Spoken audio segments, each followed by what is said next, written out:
आज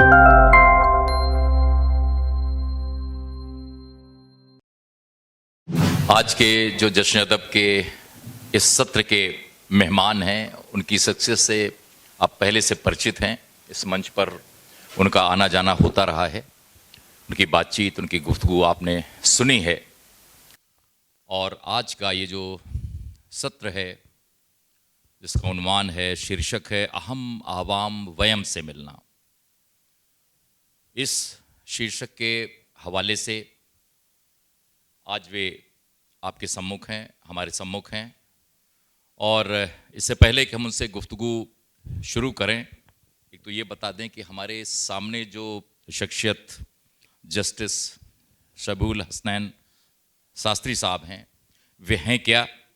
Allahabad high court के justice रहे हैं और अभी फ़िलहाल दिल्ली इलेक्ट्रिसिटी रेगुलेटरी कमीशन के अध्यक्ष हैं। आपका जन्म इलाहाबाद में हुआ और शिक्षा दीक्षा विभिन्न जगहों पर हुई, चूँकि पिताजी के तबादले होते रहते थे। लखनऊ यूनिवर्सिटी से लॉ की डिग्री हासिल की और फिर प्रैक्टिस में उतरे और लखनऊ के बार एसोसिएशन के सदस्य भी रहे और कई प्रतिनिधि पदों पर रहे और विभिन्न मौक़ों पर राज्य सरकार उत्तर प्रदेश और केंद्र सरकार के स्टैंडिंग काउंसिल के रूप में भी इन्होंने काम किया। और ये तो इनके जो पदधारित योग्यताएं हैं उनके बारे में हमने कहा, लेकिन एक इंसान अपने पद से अलग अगर वो न्यायमूर्ति है तो उससे ज़्यादा हम किससे न्याय की अपेक्षा कर सकते हैं।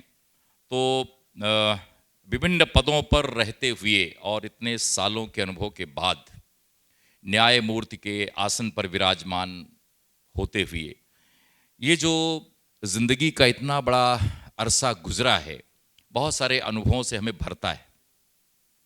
एक छोटे से छोटा इंसान भी हमें कोई न कोई सीख दे जाता है। जो इंसानियत का जज्बा है उसकी बात तो सभी करते हैं, लेकिन उसका कितना हिस्सा हम अपने भीतर उतार पाते हैं। किसी कहावत में या सूक्ति में मैंने ये पढ़ा था कि ईसा का जन्म चाहे जितनी बार हुआ हो, इससे कोई फर्क नहीं पड़ता यदि वो आपके भीतर जन्म नहीं लेता है। तो ये जो जज्बा है कि हम, जिसके लिए हमारे कवि ने कहा कि हम कौन हैं, क्या हो गए हैं और क्या होंगे अभी, आओ विचारें हम सभी मिलकर ये समस्याएं सभी, ऐसा कुछ। तो इसका ये अर्थ है कि हमें जो होना चाहिए था वो हम उसे पाने की कोशिश तो करते रहते, लेकिन उस मुकाम पर नहीं पहुंच पाते। हम हमेशा, जैसे किसी ने कहा कि बस अपना ही गम देखा है, एक शायर हैं विज्ञानव्रत, बस अपना ही गम देखा है, तूने कितना कम देखा है। और ये जो देश है जहाँ पर विश्व बंधुत्व और बहुत उदार आंगन की बात की जाती है, ऐसे देश में भी कभी कभी हम इन चीज़ों से रूबरू होते हैं और हमारे भीतर का जो इंसान है वो घायल होता रहता है। ऐसे समय एक गीत की पंक्ति कभी मैंने लिखी थी कि तुमसे मिलना अभीष्ट से मिलना, जैसे अपने ही इष्ट से मिलना। इसी का एक पद है कि तुमसे मिलना है स्वयं से मिलना, अहम आवाम वयम से मिलना। और ये संयोग है कि जश्न अदब के सूत्रधार रंजीत जी ने इसे आज का उन्वान बना दिया। शायद इसमें कोई बात रही होगी। अहम आवाम वयम, ये संस्कृत का एक पद है। अहम माने मैं, आवाम माने हम दोनों और वयम माने हम सब। तो अंततः अहम से वयम तक की यात्रा है जो मनुष्य तय करता है। तो आज जब यहाँ पर न्यायमूर्ति शबीहुल हसनैन शास्त्री साहब हैं, जिनके बारे में कि ये मैं बताना रह गया कि अभी जीवन के बिल्कुल आखिरी जो सेवा के मुकाम पर मतलब एक जज के रूप में, जस्टिस के रूप में होते हुए शास्त्री की परीक्षा पास की और संस्कृत में बाकायदा पूरा दखल रखते हैं। और ये कोई अचरज की बात नहीं है कि संस्कृत एक ऐसी भाषा है, कम से कम भारत में, जो भारतीय भाषाओं की जननी है और उसके उद्गम, उसके स्रोतों, उसके सुभाषितों, उसके कथनों, उसके नीति वचनों से पूरी धरा अनुप्राणित रहती है। मुझे लगता है कि संस्कृत में जितने सुभाषित होंगे वे सभी छन कर किन्हीं किन्हीं भाषाओं में आए होंगे, किसी शायरी में ढल गए होंगे, किसी सूक्त में ढल गए होंगे, किसी कविता में ढल गए होंगे। तो ये जो संस्कृत का वर्चस्व है, ये सीख देने वाली भाषा है। यद्यपि वो इस समय नेपथ्य में है, देव भाषा कही जाती है, तो शायद वो अब देवताओं के पास ही चली गई, उसके बोलने वाले, उसके प्रचार करने वाले कम हैं। लेकिन आज भी जैसे हम अभी तुलसीदास को पढ़ते हैं तो नाना पुराण निगमागम सम्मतम यत्, यानी तुलसीदास ने क्या काम किया कि बहुत सारे शास्त्र के वचनों को, शास्त्र के कथनों को अपनी अवधि में सार रूप में समाहित कर दिया। ऐसा नहीं है कि हुई है सोई जराम रच राखा, पहली बार तुलसी कह रहे थे, ये पहले कहा जाता रहा होगा उस समाज में, उसको उतार कर उन्होंने अपनी बोली बानी में रख दिया। तो न्यायमूर्ति साहब, श्री हसनैन साहब यहाँ पर हैं, तो मैं ये कहना चाहूँगा कि ये वो देश है जहाँ पर ये कहा जाता है कि सर्वे भवन्तु सुखिनः, सर्वे सन्तु निरामया, सर्वे भद्राणि पश्यन्तु, माँ कश्चित् दुर्भाग् भवेत्। ये हमारी पीठिका है। तो इस पीठिका पर अहम से वयम तक की यात्रा जो मनुष्य की जारी है, पूरे विश्व में मानवता का संदेश देने वाले संत, कवि, अवधूत, फकीर, दरवेश रहे हैं। लेकिन ये अंश, इस अंश या इन गुणसूत्रों को हम कितना धारण कर पाए हैं, अहम से वयम तक की जो यात्रा है, इसमें आपको क्या लगता है कि ये मनुष्यता के लिए कितनी बड़ी चुनौती है?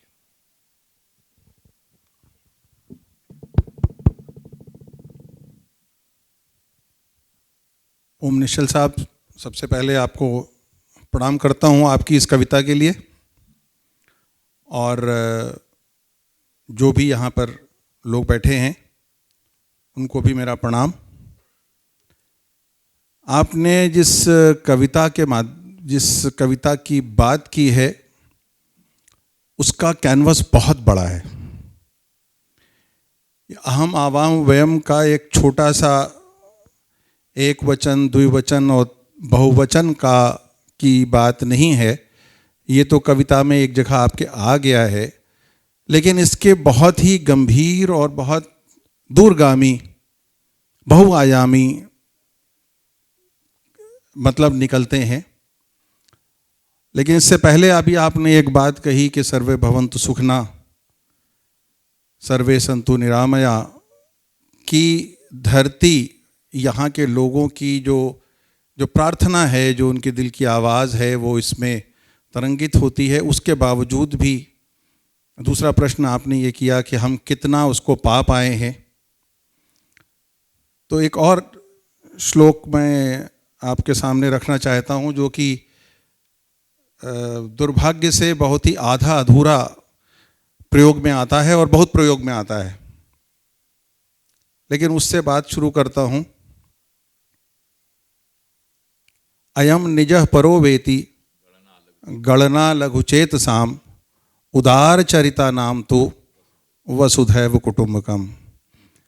तो जब आपके लिए तो नहीं, लेकिन अगर कुछ लोगों को शायद न मालूम हो तो उनके लिए, कि संस्कृत में अयम का मतलब है यह, इसका, यह, निज मतलब मेरा, परोवेति मतलब दूसरे का, गणना आप समझते हैं कैलकुलेशन है, लघु मतलब छोटा, चेतसाम मतलब चेतना रखने वाले। जो छोटी मानसिकता और छोटी चेतना रखने वाले हैं वो हमेशा सदैव ही इस गणना में लगे रहते हैं कि ये मेरा है, ये इनका है, ये इसका है, ये उसका है, ये मेरा है, ये इसका है, ये मेरा भाई है, ये उसका भाई है, ये मेरा देश है, वो उसका देश है, ये मेरे व्यक्ति हैं, ये उनके व्यक्ति हैं, ये काले हैं, ये गोरे हैं। लेकिन जो उदार चरित्र रखते हैं, जो उदार मन रखते हैं, जो उनके मानसिकता बड़ी है, उनके लिए क्या है? वसुधैव कुटुंबकम। उदार चरिता नाम तो वसुधैव कुटुंबकम। तो वो पूरे संसार को अपना समझते हैं, वो भी मेरा भाई है, ये भी मेरे भाई हैं। और जहाँ ये भावना आ जाती है, तब वो भावना जो सर्वे भवन्तु सुखिनः की है, वो ही तब जाके वो लाभान्वित होगी, जब आपके मन में ये पहले आना चाहिए कि पूरा वसुधैव जो है, जो पूरी धरती है, वो मेरा कुटुंब है। जब तक ये भावना नहीं है, जो आप दूसरी प्रार्थना हमारी है वो अवश्य ही वेदांत की है, लेकिन उसके अंदर हमारे जो व्यक्तित्व है उसमें जब तक ये लघु चेतना है, अयम निजः परो वेति जब तक चल रहा है, तब तक सर्वे भवन्तु सुखिनः की प्रार्थना हमारी सार्थक नहीं लगती है। जो आपने एक दूसरी बात अहम आवाम वयम की जो इस कविता में आपने प्रयोग किया है, वो मैं अभी सोच रहा था, मैं अभी इत्तेफाक से मैं लखनऊ गया हुआ था, वहाँ से लौटा हूँ और रास्ते में मैं इस बात पे विचार कर रहा था आपकी कविता के ऊपर। तो अहम आवाम वयम में अगर अहम को एक वचन और आवाम को दो वचन और वयम को तीन वचन के अतिरिक्त देखा जाए, तो अहम आवाम वयम से मिलना में अगर हम अहम का वो रूप ले लें जिसको अहंकार कहते हैं, तो जब किसी भी मनुष्य का अपने अहंकार से साक्षात्कार हो जाता है, यानी वो अपने आप से मिलता है, अपने अपने सच्चे रूप से मिलता है, तो उसका जो अहंकार है उसके अंदर उसका विलय हो जाता है। क्या बात। और जब उसका विलय हो जाता है तो फिर वो सार्वभौम हो जाता है, फिर वो सबके में मिल जाता है, फिर वसुधैव कुटुंबकम में मिल जाता है और अहंकार का नाश हो जाता है। जो तुमसे मिलना है, आप देखिए कि इसमें बहुत बड़ी बात है। तुमसे मिलकर यदि तुम्हारे अंदर ऐसी शक्ति है, ऐसा आकर्षण है, ऐसा तुम्हारे साथ सुख है कि वो सुख मुझको अपने अहम से मिला देता है। तुम भी मेरा अहम हो, लेकिन अपने अहम से मिल जाता हूँ। जब मैं तुम्हारे ऊपर गर्व करने के साथ साथ जो मेरे अंदर अहंकार है उससे भी मिल जाता हूँ, साक्षात्कार हो जाता है, तब मुझे एहसास होता है कि वयम बहुत बड़ी चीज़ है। और मुझे इससे, इस साक्षात्कार के ज़रिए से पूरे संसार और सृष्टि के रचना से, जिसने रचना की है उस रचनाकार को भी, उससे मैं एकाकार होता हूँ। तो तुमसे मिलना, अहम आवाम वयम से मिलना, अपने ही अहम से मिलना। इसमें एक लाइन और भी होनी चाहिए थी कि तुमसे मिलना अपने अहम से भी मिलना है और अपने अहम के कारण मिलने के कारण अपने ब्रह्म से भी मिलना है। ये जो तुमसे मिलना है ये कोई छोटी मोटी बात नहीं है, क्योंकि ये उर्दू में भी आपको मैं एक शेर इसका गालिब का सुनाता हूँ कि अहम का अपने अहम से मिल लेना, अपने ब्रह्म से मिल लेना। तो उसमें कहा है गालिब ने कि इशरत कतरा है दरिया में फना हो जाना, क्या बात। दर्द का हद से गुजरना है दवा हो जाना। तो इशरत कतरा मतलब कतरा जो है, जो बूंद है, एक ड्रॉप ऑफ वाटर है, उसके लिए अभीष्ट क्या है, उसका जो सबसे सर्वोच्च सपना हो सकता है वो ये कि वो सागर में मिल जाए। जैसे हम एक तुच्छ सी बूंद हैं, हम ब्रह्म में लीन हो जाएं, हमको मोक्ष प्राप्त हो जाए, हम उस निर्विकार अखंड परमेश्वर के साथ अगर लिप्त हो जाएं, मिल जाएं या पहुंच जाएं, तो इससे बड़ी पराकाष्ठा मानव की नहीं हो सकती है। इशरत कतरा है, उसके लिए सबसे बड़ी खुशी का मौका है। इशरत कतरा है दरिया में फना हो जाना, अपनी हस्ती को मिटा देना। फना मतलब होता है मिट जाना, अपने को मिटाकर सागर का अंश हो जाना, अपने को ब्रह्म से लीन कर लेना। तो तुमसे मिलना, अहम आवाम वयम से मिलना, वस्तुतः मैं कहूँगा कि ये ईश्वर से मिलाने की बात हो रही है। ये बहुत बड़ी बात है। बहुत सही आपने कहा कि वयम से जुड़ने का अर्थ है कि खुद को खोजना। हमारे यहाँ पर अपदीपो भव की कामना भी की गई है, लेकिन इन तमाम जो कामनाओं का प्रतिफल है वह प्रतिफलित होता नहीं दिखता। जब देश में पूंजी का बोलबाला है, भौतिकता का बोलबाला है, अपने सुख दुख के लिए बहुत ही कोलाहल भरा वातावरण हो, तो ऐसे में इस लक्ष्य को पाना कितना मुश्किल है। जिस तरह से हमारा समाज है, हमारा कुटुंब है, और जिस तरह से दुनिया पूरी जो फल फूल रही है पूंजी के आकर्षण में, ऐसे में क्या आपको लगता है कि ये जो सात्विक और अपरिग्रह कोटि के विचार हैं जो हमारे संतों के, कवियों के, फकीरों के, दरवेशों के बताए हुए हैं, क्या वे प्रतिफलित होने की संभावना रखते हैं आज के वातावरण में? आपकी बात बहुत सही है, और आपकी जो कुंठा है और आपके मन की जो जिज्ञासा है वो मेरी पीड़ा है, और मेरे मन में भी पीड़ा है। समस्या केवल ये है, और मैं इस समस्या को किसी हद तक भाषा से भी जोड़ता हूँ। जिस बात की जिस सद्भावना की आप बात कर रहे हैं, वो हमारे यहाँ समस्या ये है कि ये सद्भावनाएं, ये सुभाषित, ये ज्ञान ऐसी ऐसी भाषाओं में हैं कि जिन भाषा को आज का कॉमन आदमी जानता नहीं है। और हमने अपने दुराग्रह में अगर कहूँ तो अन्यथा न लें आप, हम ही ने अपने समाज में अपने आग्रह, पूर्वाग्रह शायद अच्छा शब्द होगा, पूर्वाग्रह के कारण उस भाषा को ऐसा बंद कर दिया अपने पास कि वो हमने उसको बाहर निकलने ही नहीं दिया, और केवल कुछ व्यक्तियों की पूंजी हो गई। ये भी एक तरह का पूंजीवाद ही है कि उन्होंने कहा कि मेरा कैपिटलिज्म बना रहे, सर्वहारा जो व्यक्ति है, जो इसका जो सही मानों में जो इसका हकदार है, उस तक पहुंचने ही नहीं पाया। तो ये बात जब हम आज अहम आवाम वयम की बात करते हैं, तो ये तीनों शब्द सारे सुनने वालों को अजीब से लग रहे होंगे कि ये तो कुछ सुना हुआ नहीं लग रहा है, ये कुछ इसके अंदर बहुत अलग सी बात है, क्योंकि ये सर्वव्यापी भाषा ही नहीं बन पाई। इसी तरह से और आप देखेंगे और जगहों पे जो ज्ञान है वो अरबी में है, वो कहीं एक प्रतिष्ठित भाषा है जो कि हमारे रीच से बाहर है, तो उसमें जो कुछ अच्छी बात है वो कहीं पहुंचती ही नहीं है। जो हमारी भारत की जो परंपराएं थीं वो हमको कहीं कहीं पंडित जी सुनाई दे देते हैं। किसी दिन कभी शादी में कोई मंगलाचरण हो जाता है, कभी शाम को कोई किसी के यहाँ कोई एक बैठक हो जाती है, उसमें कोई एक मंगलाचरण कर देता है, एक श्लोक कर देता है। तो ये हमारा ज्ञान ही नहीं पहुंचा हमारे समाज को, तो हम ग्रहण क्या करते? हमारे पास जो आया वो बाहर से होके आया। अब दुख की बात यह है कि जो योग है हमारे यहाँ, वो जब योगा बन जाता है तब हम उसको एक्सेप्ट करते हैं। जब वेद का ट्रांसलेशन बाहर हो जाता है, जब वेदों का ट्रांसलेशन मैक्स मुलर के यहाँ होता है और उसकी कमेंट्री मैक्स मुलर लिख देते हैं, तब हमारे यहाँ पर होता है कि अरे ये तो हमारा ही था।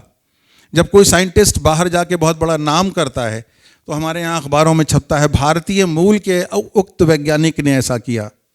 जब तक वो यहाँ पर था तो हमने उसको इतना प्रताड़ित किया कि वो भाग गया दूसरी जगह, और दूसरी जगह पे जाकर उसने बहुत अच्छा किया।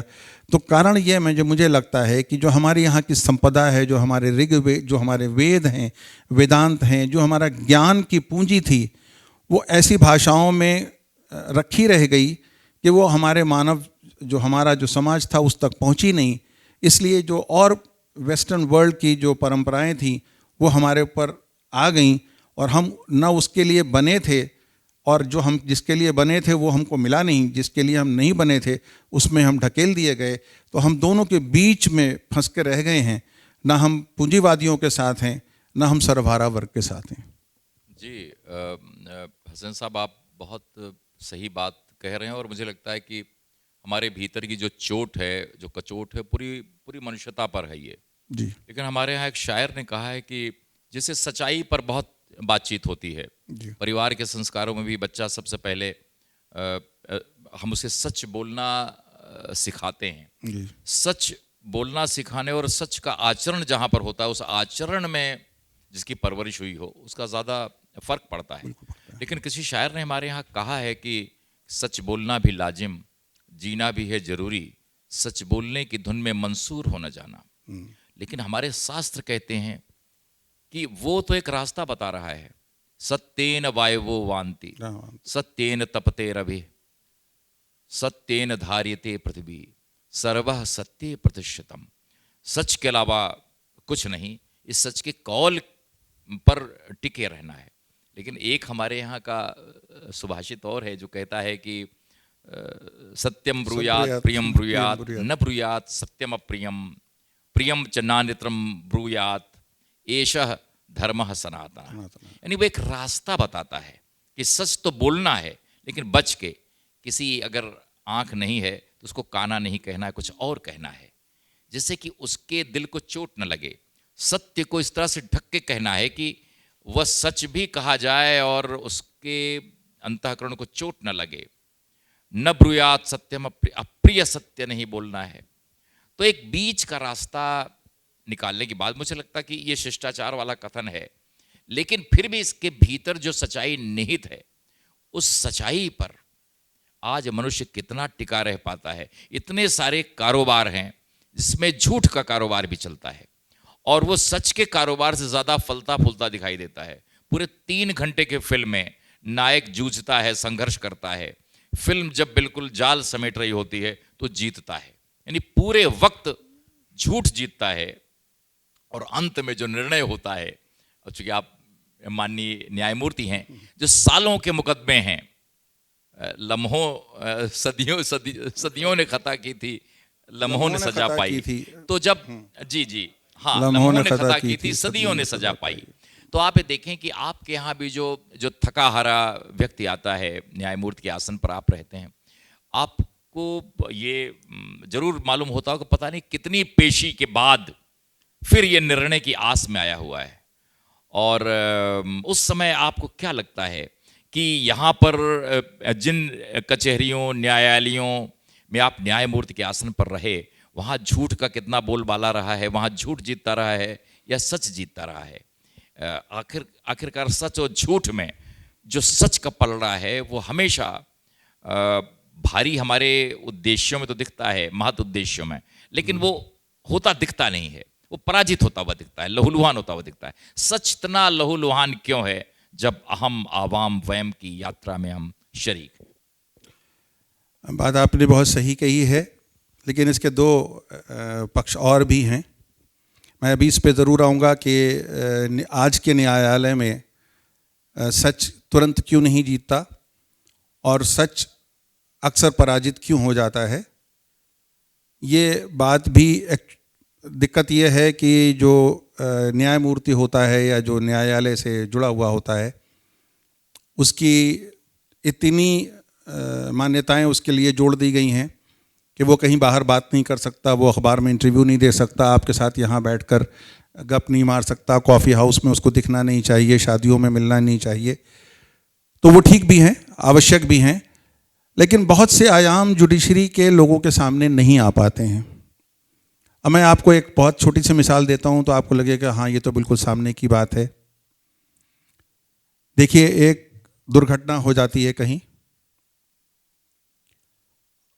जज बैठा हुआ है लखनऊ में, या मैं अपने ही लिए कह दूं, मैं लखनऊ में था, वहां से 400 किलोमीटर पे कोई दुर्घटना हो गई है। अब जज ने स्वयं तो उसको नहीं देखा है। समस्या यह है कि जज के सामने जो वो घटना आएगी उसको लाने वाले कुछ एजेंसीज हैं। ये मान लीजिए कि मैं इसको थोड़ा इंटरेस्टिंग बना दूं तो आपको लगे कोई हत्या का ही कारण मामला है,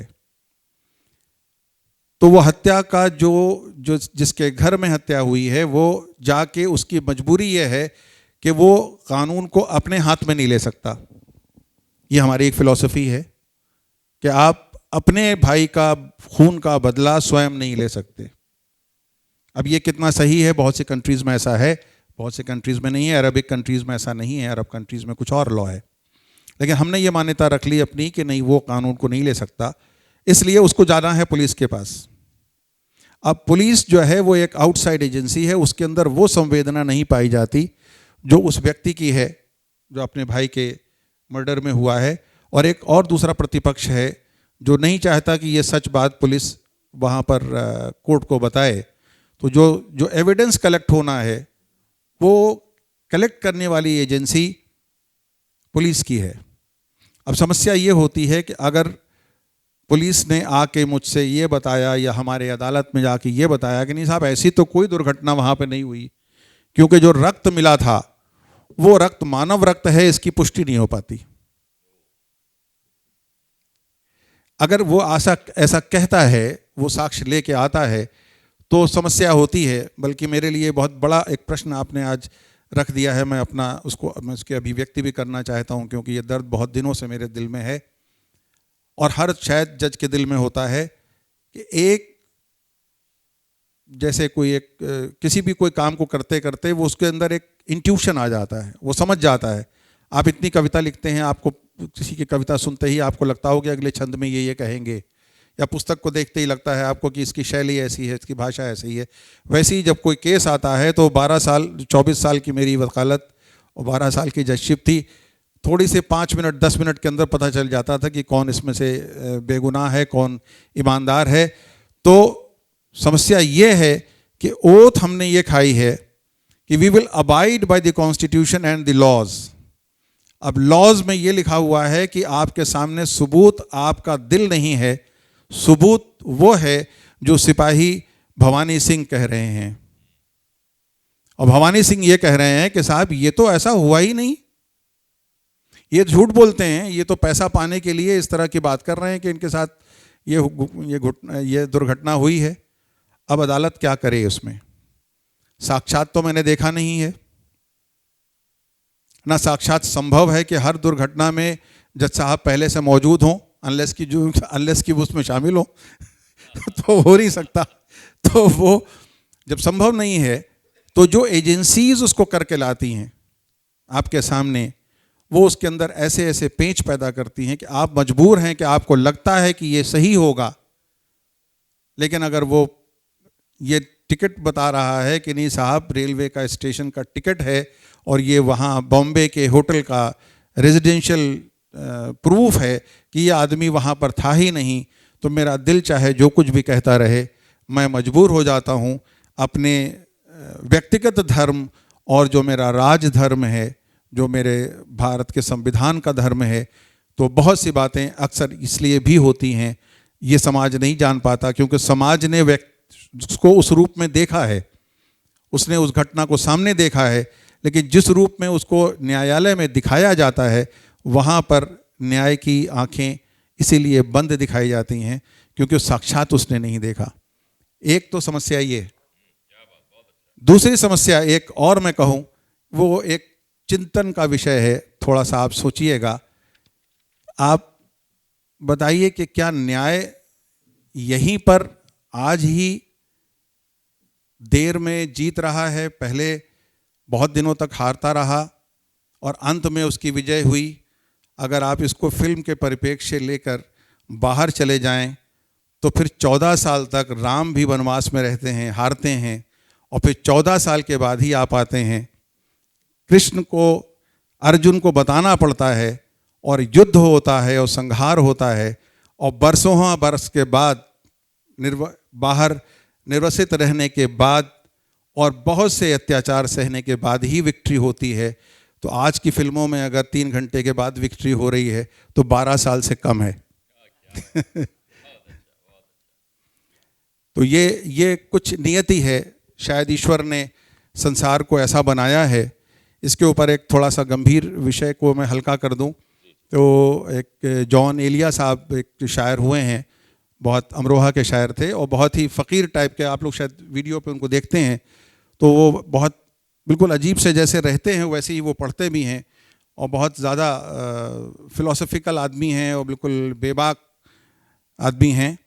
तो उन्होंने एक बहुत अच्छा शेर कहा है जिसको कि मुझे ताज्जुब है कि इससे उनके ऊपर कोई कुफ्र का फतवा नहीं लगा और वो मारे नहीं गए और उनकी ये वो नहीं हुआ कि साहब जो इनका सर लेके आएगा उसका 5 लाख रुपए दिया जाएगा। तो मान्यता ये है कि ईश्वर ने, अल्लाह ने चाहा कि ये दुनिया हो, उसने कहा कि कुन हो जा, और हो गई और दुनिया बन गई। तो वो ये कहते हैं कि हासिले कुन है ये जहान ख़राब। ये जो दुनिया में आप लोगों को बुराइयां दिखाई पड़ती रहती हैं, हर आदमी कहता है कि दुनिया में ये न्याय नहीं है, ये बुरा है, ये फलाना बुरा है, ये कभी यहाँ गर्मी होती है, कहाँ लोग मर जाते हैं, कभी ये हो जाता है, कभी वो हो जाता है। हर आदमी को संसार से, दुनिया से शिकायत है। तो वो कहते हैं कि हासिले कुन है ये जहान ख़राब, और यही मुमकिन था इतनी उजलत में। जब अल्लाह ने इसको बनाने के लिए कोई टेंडर नहीं किया, कोई एस्टिमेट नहीं बनवाया, किसी आर्किटेक्ट से बात नहीं की, समंदर वाले से बात नहीं की, ओशनोग्राफी से बात नहीं की, एस्ट्रोलॉजर से बात नहीं कहा, और कुन जल्दबाजी में कर दिया, तो इतनी जल्दबाजी में यही तो हो सकता था। तो इसलिए जो खराबियां हैं वो तो ईश्वर की गलती है। वो ठीक ठाक समझ के मुझसे बात करके बनाता तो शायद अच्छा रहता। तो संसार में जो जो नियति है शायद वो, ये तो एक मजाक की बात है, लेकिन अगर आप इतिहास देखें तो हर युग में, सतयुग में राजा हरिश्चंद्र के साथ दुख होता है, त्रेता में राम के साथ होता है, द्वापर में महाभारत हो जाता है, और कलयुग में तो महाभारत रोज़ ही हो रहा है।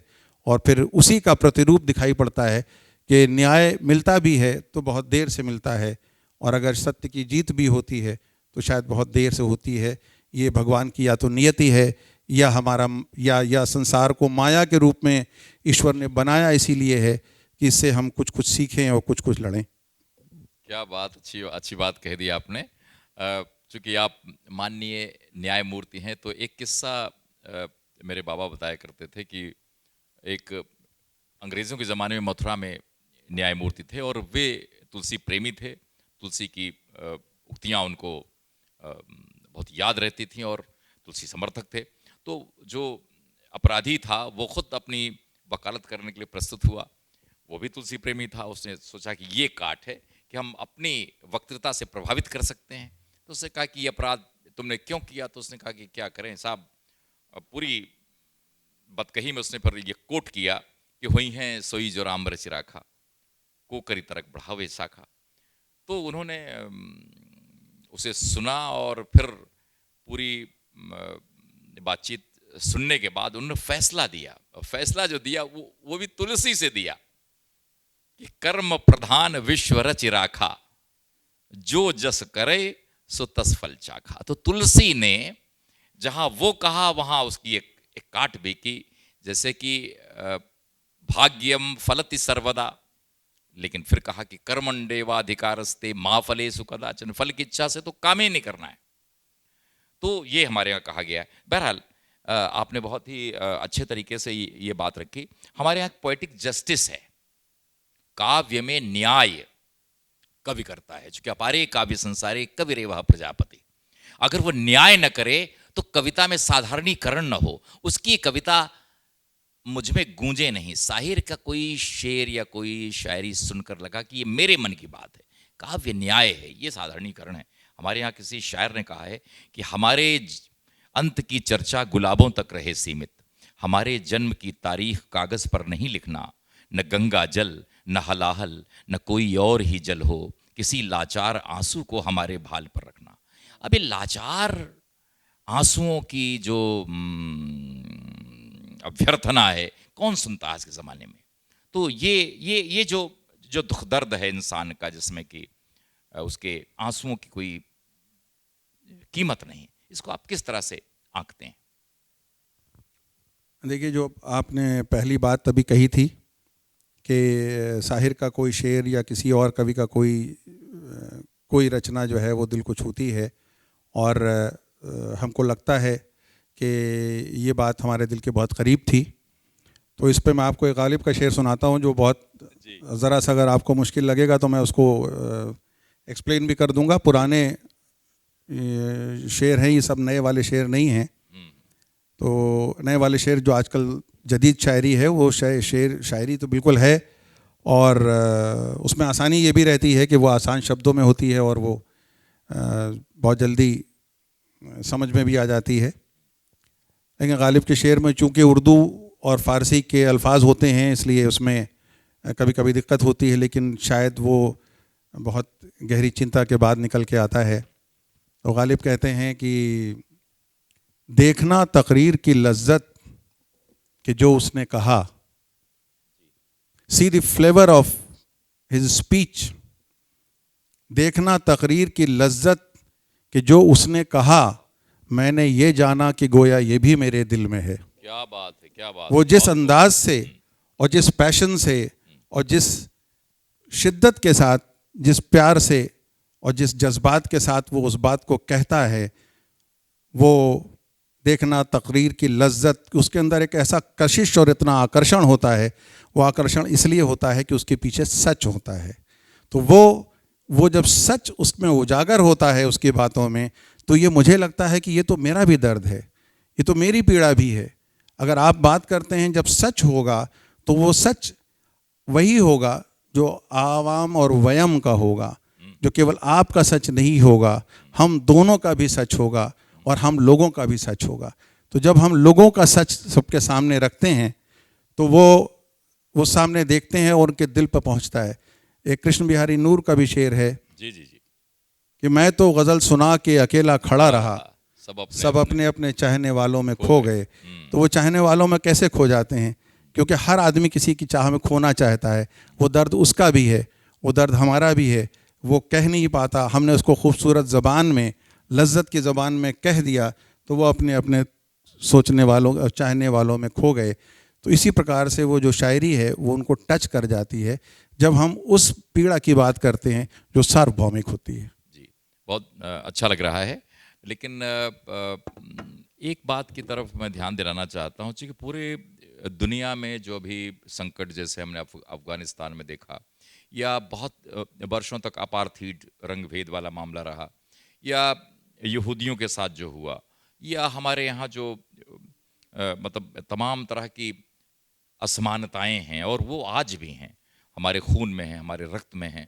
और इसके चलते मुझे लगता है कि इंसान को सबसे पहले हम जैसे कि आज की तारीख में हम आधार कार्ड से पहचानते हैं, तो जाहिर है कि उस समय के आधार कार्ड यही हुआ करते थे कि ये किस जाति का है, किस धर्म का है, किस वर्ण का है, यहूदी है कि ईसाई है, ब्राह्मण है या क्या है, इत्यादि इत्यादि। तो इतने तमाम रंगों के बीच में जो इंसानियत है उसका रंग तो बहुत ही फीका पड़ जाता है।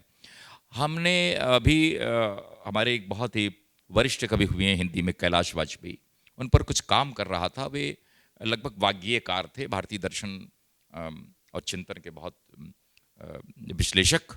उनकी एक कविता है, बहुत अच्छे कवि थे, हवा में हस्ताक्षर उनका संग्रह जिस पर साहित्य अकादमी मिला। उसकी एक कविता में लिखते हैं वो कि कहीं भी लड़ाई हो मुझको लगता है गृह युद्ध हो रहा है, कहीं भी लड़ाई हो मुझको लगता है गृह युद्ध हो रहा है, लोगों से दुख का दान मांगता हूं, बदले में देकर चंदन कपूर फूल धूप अगरबत्तियां, मैं चाहता हूं सब पारपत्र जला दिए जाएं, मैं चाहता हूं सब पारपत्र जला दिए जाएं, किसी भी अंकुर का मुरझाना सार्वजनिक शोक हो, जो आदमी आदमी के बीच खाई हो ऐसे सब ग्रंथ अश्लील कहे जाएं। महास्वप्न के मध्यांतर उनका एक बड़ा काव्य संग्रह है, उसकी पंक्तियां हैं। तो आप ये देखें कि जो पोएटिक जस्टिस है वो आम आदमी के पक्ष में होती है। पोएटिक जस्टिस हमेशा उस इंसान के साथ होती है, जैसे एक कवि कहता है कि हर उस जिसकी आंख में आंसू हैं उसकी दरख्वास्त वो कवि सुनता है। एक हमारे कवि ने कहा कि हर हरियाली के हम अंतिम परिणाम हैं, हम जलेंगे तो धरती दूर से दिखाई देगी काली और उपजाऊ। तो हमारी इस जो एक कवि है जो कि स्वयं एक दुनिया का निर्माता है, वो अपनी तरह से दुनिया रचता है। जो दुनिया एक यूटोपिया भी कही जा सकती है, वो एक काल्पनिक ऐसा गणतंत्र हो सकता है कि जिसमें कि मतलब हमारे साथ जो दिक्कतें हैं उसका कि उससे मेल मिलाप नहीं भी हो सकता है जो कभी सोच रहा है और जो दुनिया में घटित हो रहा है। लेकिन अंततः ये जो हम आवाम वयम के बीच जो मामला फंसा हुआ है कि हमारे यहाँ पर सारे जो धर्म ग्रंथ हैं अपनी तरह से उनकी आवाज़ जो है मनुष्यता के पक्ष में होती है। वो चाहे हमारे अभी कहीं मैं एक सेशन सुन रहा था, बिना पढ़े हम लोग बोलने के आदी हैं। हमने रामायण महाभारत आरण्यक उपनिषद या गालिब या मीर कहते हैं कि हैं कुछ खराबियां मेरी तामीर में जरूर, 100 मरतबा मिटा के बनाया गया हूं मैं। तो जितने संस्करण ईश्वर इस दुनिया के करता चलता है, रबर से मिटाता लिखता, वो भी एक महाकाव्य की तरह रच रहा है। कुछ अच्छा बन गया तो अच्छी दुनिया लगती है, कुछ खराब बन गया तो इसमें नियति के हवाले हम सब कर देते हैं। हमारे साथ बुरा हुआ है तो ये नियति है, यही होना था। ये जो भवितव्यता है, जो नियतिवाद है, ये आपको कैसा लगता है कि ये कहीं आड़े आ रहा है हमारे जीवन की बेहतरी में? देखिए, आप बिल्कुल सही बात कह रहे हैं, लेकिन आप अगर थोड़ा सा और गंभीरता से इसको देखेंगे तो आपको ये दिखाई पड़ेगा कि मनुष्य की उत्पत्ति के बाद धर्म आया, और धर्म में भी अगर आप और देखिए ध्यान से तो अगर प्राचीन ग्रंथों में सबसे पहले देखें तो पहले वेद आए, वेद के बाद उपनिषद हैं, उपनिषद के और तमाम रूप हैं, आरण्यक है और सब कुछ है। फिर और बहुत दिनों के बाद, बहुत काफ़ी देर के बाद फिर शास्त्र आते हैं, और शास्त्रों के बाद फिर और ग्रंथ हैं, जितनी जितनी और जो रचनाएं हैं, जैसे रामायण भी है और गीता भी है, तो वो बहुत समय काल में, बहुत बाद में आती है। लेकिन मनुष्य उसके पहले सृजित है। तो लगता यह है कि जो भी धार्मिक ग्रंथ हैं या जो भी रास्ते दिखाने के जो मंत्र आए हैं, वो समय समय पर जैसी जैसी आवश्यकता होती गई है और जिस प्रकार की समस्याएं आती गई हैं, उसमें रास्ता दिखाने के लिए इस प्रकार की पुस्तकें आती गईं, वेद आए, लेकिन लोगों के समझ में मूर्त रूप में चीज़ें आती थीं। एक निराकार भगवान या निराकार ईश्वर की कल्पना उनके बस की नहीं थी। उसको ढीला वो करने के लिए, थोड़ा लूज़ करने के लिए उपनिषद आए, जिसमें उसको समझाया गया। फिर भी लोगों के समझ में नहीं आया, तो फिर उसके बाद देवता, असुर और सब लोगों की उत्पत्ति हो गई है और वो उसको शास्त्रों में देखा गया। तो मेरा मानना यह है कि जिस प्रकार की समस्याएं आती गईं, उस प्रकार के साहित्य की रचना होती गई, उस प्रकार के शास्त्रों की रचना होती गई, और कहीं ना कहीं जो चीज़ें वो शास्त्र एक्सप्लेन नहीं कर पाए, उसको उन्होंने नियति पे छोड़ दिया। जब हम समाज को जस्टिस नहीं कर पाए, तो हमने कहा कि कुछ तो तुम इसी प्रकार के लिए बने थे, शायद इसी कार्य के लिए बने थे, शायद विभाजन हो गया और उस विभाजन को धर्म ने भी स्वीकार किया। तो समस्याएं जो हैं वो कहीं ना कहीं उस तरह से भी आईं, ईश्वर की परिकल्पना न रही होगी, लेकिन जैसे हमने उसको उस जो उसके ग्रंथ हैं या जो उसका पैगाम था या जो उसकी जो मूल भावना थी, उसको जो हमारे यहाँ उसको डिसाइड करने वाले थे, जो उसके ऊपर अपना कमेंट देने वाले थे, वो चाहे धर्म गुरु रहे हों, चाहे यहाँ मौलाना रहे हों, उन्होंने उसको इस प्रकार से प्रतिपादित किया, उस प्रकार से रखा कि वो एक वर्ग विशेष को, जो शक्तिशाली वर्ग था, उसने उसकी अपने रूप में व्याख्या करा डाली। जो राजा होता था वो अपने यहाँ पर पंडितों को भी रखता था और उनसे, या कवियों को भी रखता था, तो उनसे यही अपेक्षा थी कि वो वैसा ही कहें जैसा राजा कर चाहता है। तो बहुत से जो हमारे ग्रंथ भी हैं और जो हमारे ऐसे ऐसे जो शास्त्र हैं, जहाँ पर बिल्कुल धर्म की बात होनी चाहिए थी, जहाँ हर व्यक्तित्व की, वयम की बात होनी चाहिए थी, वहाँ पर जो अहम था वो जीतने लगा और उसने उसी प्रकार की व्याख्या कर दी कि जिसके साथ हम न्याय नहीं कर सकते, तुम्हारे तो भाग्य में ही ऐसा लिखा था, तो हम क्या कर सकते हैं। तो वो अन्याय का कहीं प्रचलन हमारे अंदर, और हमको भी संतोष दिलाने के लिए ये बातें बहुत आसान लगती हैं। जब हम जीत नहीं पाते हैं तो कहते हैं कि चलो वहाँ पर ईश्वर के यहाँ एक दिन न्याय होगा और वहाँ पर हमारे साथ इंसाफ होगा। तो ये बातें इसी प्रकार से आई हैं और इसीलिए बहुत आवश्यक है, मैं इस बात को बहुत ज़ोरदार तरीके से कहता हूँ कि जो मैंने शुरू में भी कहा था कि जो आम आदमी है उसका एक्सेस टू द रिकॉर्ड्स होना चाहिए, उसको वो भाषा आनी चाहिए या उस भाषाओं का ट्रांसलेशन लेजिटिमाइज होना चाहिए, जिससे कि हर व्यक्ति ये जान सके कि हमको जो नियम बताए जा रहे हैं वो क्या वही नियम हैं जो ईश्वरीय हैं, वो क्या वही वाणी है जो देववाणी है, जो धर्म में है वो क्या हम भी समझ सकते हैं। लेकिन हम जो कुछ जानते हैं, समझते हैं, वो कुछ लोगों के थ्रू समझते हैं, और उन जिन लोगों के थ्रू हम समझते हैं, हम उनकी नीयत नहीं पकड़ सकते, हम उनकी बात नहीं पकड़ सकते, क्योंकि हमको उसका मूल नहीं मालूम है। जो मूल नहीं मालूम है, इसीलिए जो बात मैंने कही थी वो सब बातें कनेक्ट हो जाती हैं कि जज चूंकि पुलिस के थ्रू समझता है सब कुछ, इसीलिए वो सच को नहीं समझ पाता, और समझ भी पाता है तो एक्ट नहीं कर पाता। इसी तरह से जो कॉमन आदमी है वो धर्म को समझता है, लेकिन जो पंडित जी कहते हैं उसको वो मानना पड़ता है, जो मौलाना कहते हैं उसको वो मानना पड़ता है। तो वो जो सीधी सादी बात होती है वो भी हमारे तक इतनी ट्विस्ट होकर पहुंचती है कि सच कहीं खो जाता है। इसीलिए या तो उन शास्त्रों का और उन किताबों का आसान होना ज़रूरी है, एक दूसरे की ज़ुबान को जानना ज़रूरी है, एक दूसरे की भाषा को जानना ज़रूरी है। और ये जितना भी हमारे यहाँ जो आज समाज में दिक्कतें हो रही हैं, without making any political comments, वो केवल इस वजह से हैं कि एक आदमी दूसरे को जानता नहीं है। जब जानने लगेगा तो उसको शंका नहीं होती। अभी मैं आपकी भाषा नहीं जानता हूँ, मुझे शंका है कि आप अपने भाषा को कहते कहते मुझे कुछ गलत ना कह गए हों। मैं जब कुछ कहता हूँ तो आपको लगता है कि भाई इसमें पता नहीं कहाँ से ये हमारे बारे में भी कुछ आलोचना होगी।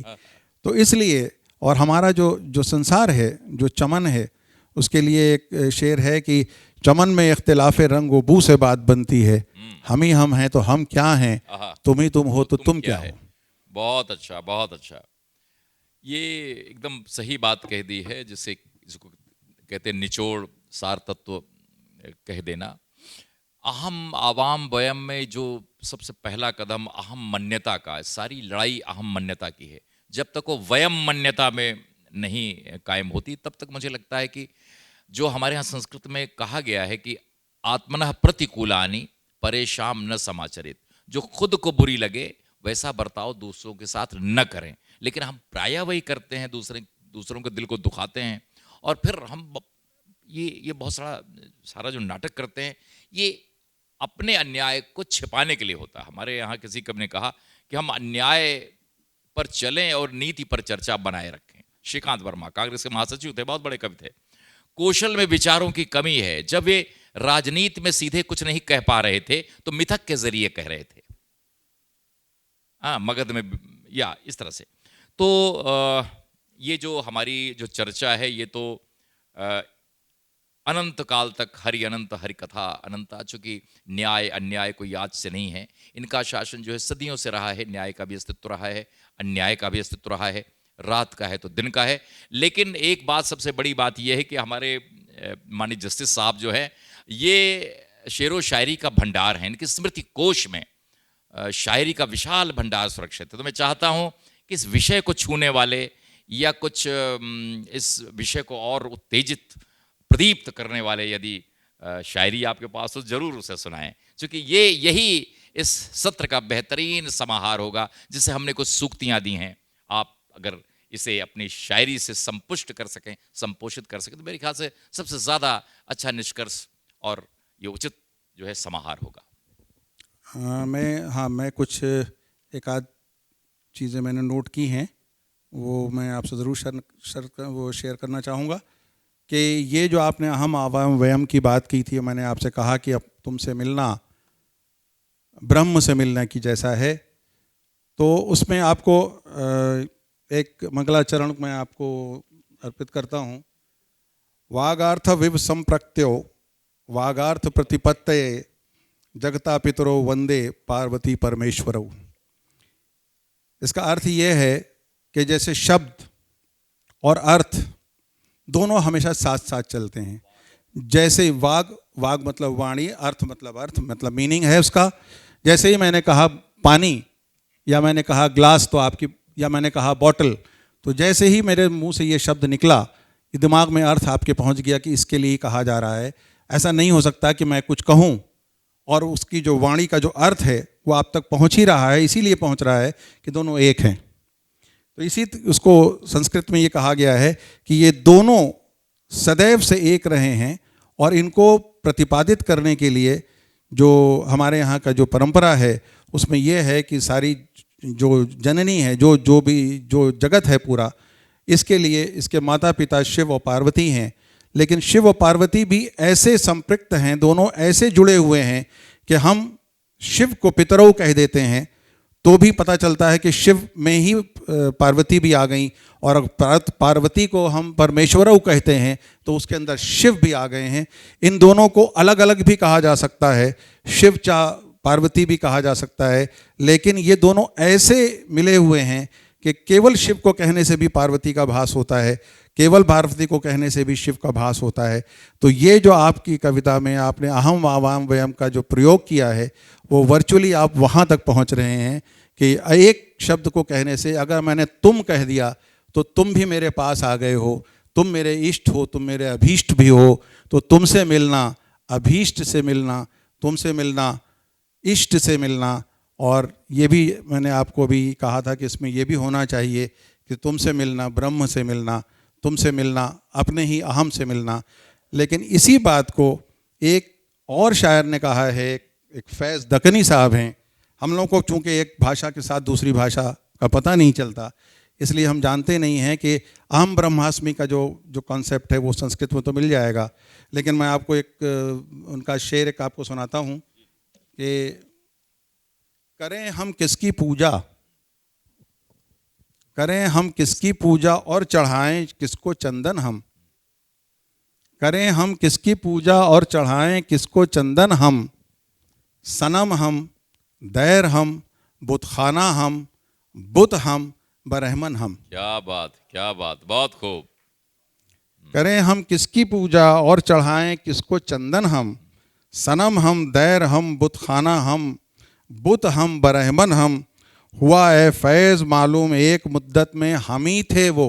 आहा, हुआ है फैज़ मालूम एक मुद्दत में हम ही थे वो, जपा करते थे जिसकी नाम की दिन रात सिमरन हम। आहा, जिसकी हम तस्बीह करते रहते थे और जिसको भगवान समझ के हम गिना करते थे दिन रात, वो भी हम ही थे। हम ही बुत हैं, हम ही सनम हैं, हम ही बुतखाना हैं, हम ही अहम ब्रह्मास्मि हैं। तो अहम ब्रह्मास्मि कहते हैं तो निश्चल साहब समझते हैं कि उनकी बात सत्य हो गई। जब फैज़ दक्कनी समझ कहते हैं उर्दू में, तो उर्दू वाले खुश हो जाते हैं।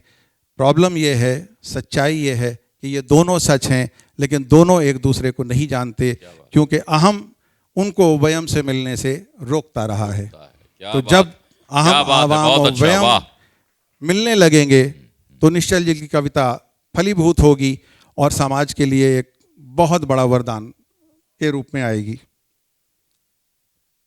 एक और चीज़ मैं आपको समक्ष रखना चाहता हूँ कि एक जो हमारे यहाँ की जो रीत रही है, जो संस्कृत में मैं देखता हूँ, ये अभी एक राधा वल्लभ त्रिपाठी जी का एक लेक्चर हो रहा था, तो उसमें से ये मुझे बात आई थी जो आज मुझे एकदम से ख्याल आया कि ये ऑटोबायोग्राफीज़ जो होती हैं, जो कि वेस्टर्न कॉन्सेप्ट है, हमारे यहाँ आत्मकथा नहीं लिखी जाती थी। ये बहुत बाद में ऑटोबायोग्राफी के बाद से वो लिखी जाने लगी हैं आत्मकथाएं। और जैसा कि नाम सजेस्ट करता है, ऑटोबायोग्राफी है, यानी मैं अपने बारे में लिखता हूँ। तो जैसे ही मैं अपने बारे में लिखता हूँ, मैं फर्स्ट पर्सन में आ जाता हूँ। I have done this when I was the minister, when I was a जज आई डिड दिस। तो अहम जो है वो ऊपर आ जाता आच्छादित है, वो आच्छादित है। लेकिन दो आत्मकथाएं जो बहुत प्राचीन हैं, एक अभिनव गुप्त जो तंत्र लोक में उन्होंने अपना जो बहुत से श्लोक हैं, उसके कुछ श्लोकों में उन्होंने अपना वर्णन दिया है। तो अपने वर्णन में ये कहीं नहीं आता कि अभिनव गुप्त मैं कश्मीर तब गया था और मैंने शैविज़्म पे ये काम किया। वो कहते हैं थर्ड पर्सन में बात होती है कि एक अभिनव गुप्त था जो वहाँ गया और उसने ये किया और उसके बारे में ऐसा कहा जाता है। तो वो इसी प्रकार से वाण भट्ट हर्षचरित में जो उनका उच्छ्वास है, दूसरे उच्छ्वास में वो उसके बारे में बात करते हैं, अपने बारे में बात करते हैं, लेकिन वो थर्ड पर्सन में बात करते हैं, प्रथम पुरुष में करते हैं, उत्तम पुरुष में नहीं करते। तो कहीं अहम नहीं आता। वो कहते हैं कि एक बाण भट्ट था जिसने ये रचना की, वो पागलों की तरह घूमता था, उसने ये किताबें पढ़ी, उसने ये रचना की। तो वो हमेशा हमारे यहाँ का जो कल्चर रहा है, जो हमारे यहाँ की का जो साहित्य रहा है, उसमें अहम नहीं कहीं भी था। हम हमेशा थर्ड पर्सन में बात करते थे, प्रथम पुरुष में बात करते थे, और अपने बारे में बात चूँकि नहीं करते थे, इसलिए हम सच बात भी कर पाते थे। क्योंकि अब ऑटोबायोग्राफी अपने सच्चाई लिखने के लिए नहीं होती हैं, अपने जस्टिफिकेशन के लिए होती हैं। तो जितनी बातें उसके अंदर गलत भी हैं, उनका एक उत्तर देने के लिए ऑटोबायोग्राफी लिखी जाती है। ऑटोबायोग्राफी वो नहीं होती, ऑटोबायोग्राफी जो सच है उसका उसका दर्पण होना चाहिए। इसलिए जो निश्चल साहब की आज कविता थी और उससे जो पंक्ति ली गई है, उससे मैं देखता हूँ कि इतने आयाम निकलते हैं, इतनी बातें निकल के आती हैं कि अहम से मिलना यानी अपने आप से मिलना, अपने से साक्षात करना, अपने अंदर के ईगो से मिलना कितनी बड़ी बात है। अगर उस ईगो को हम जीत कर थर्ड पर्सन में बात करने लगें और अपने को दूर से देखने लगें, तो शायद हमको भी दर्पण की तरह से उसमें बहुत सी चीज़ें दिखाई पड़ेंगी, बहुत सी कमियां दिखाई पड़ेंगी। हम अपनी टाई ठीक कर लेंगे, शर्ट बदल लेंगे और शायद कॉलर को भी ठीक कर लेंगे।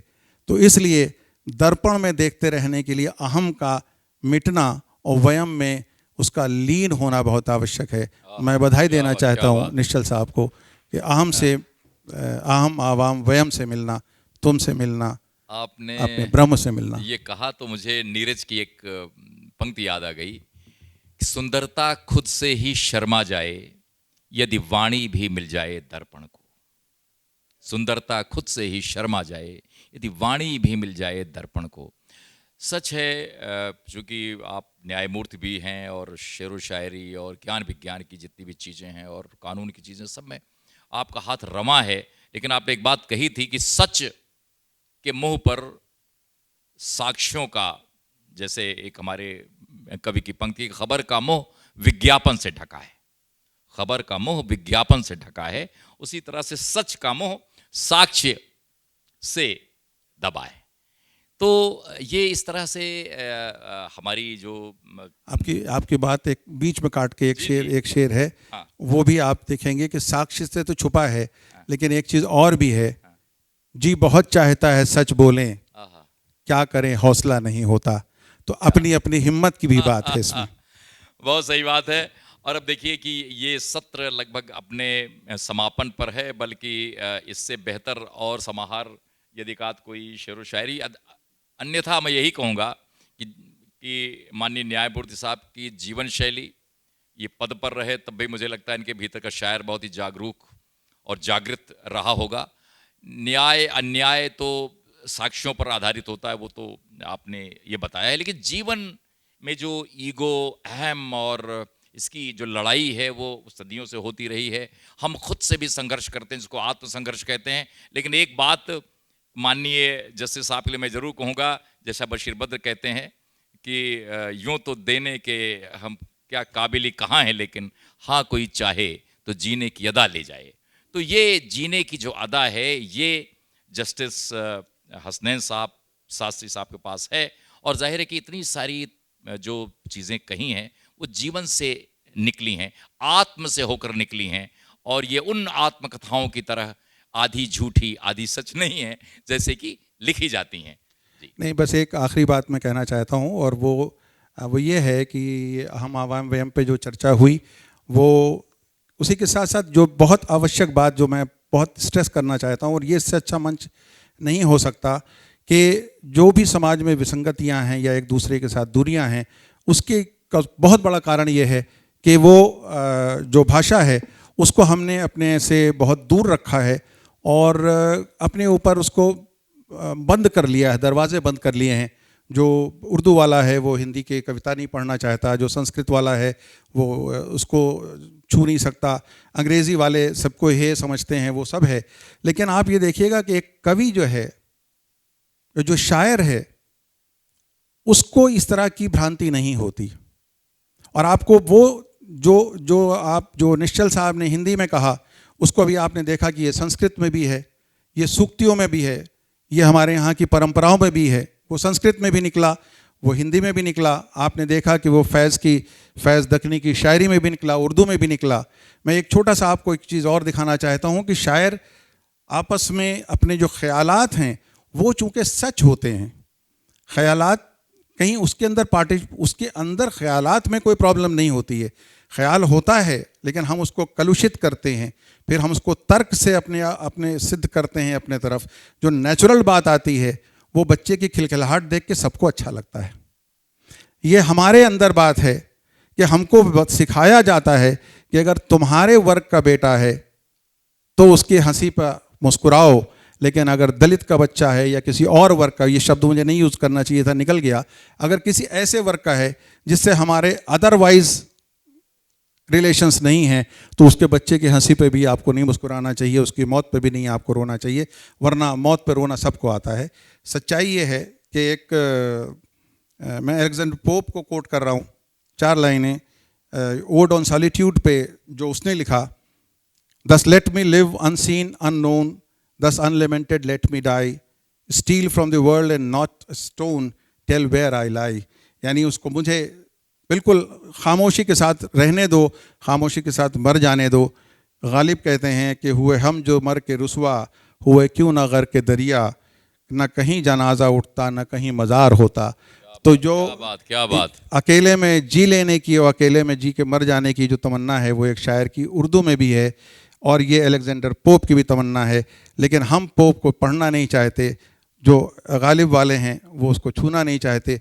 अंग्रेज़ बहरहाल गालिब को न जानते हैं न पढ़ना चाहते। बहुत बहुत शुक्रिया आपका जश्न अदब के मंच पर आपका आना और अहम आवाम वयम के बहाने अपनी संकीर्णताओं से उबरने की जो सीख आपने दी है, जो चर्चा हुई है, बहुत बहुत शुक्रिया, बहुत बहुत धन्यवाद आपका। और एक बार जश्न अदब को भी बहुत बहुत आदाब। बहुत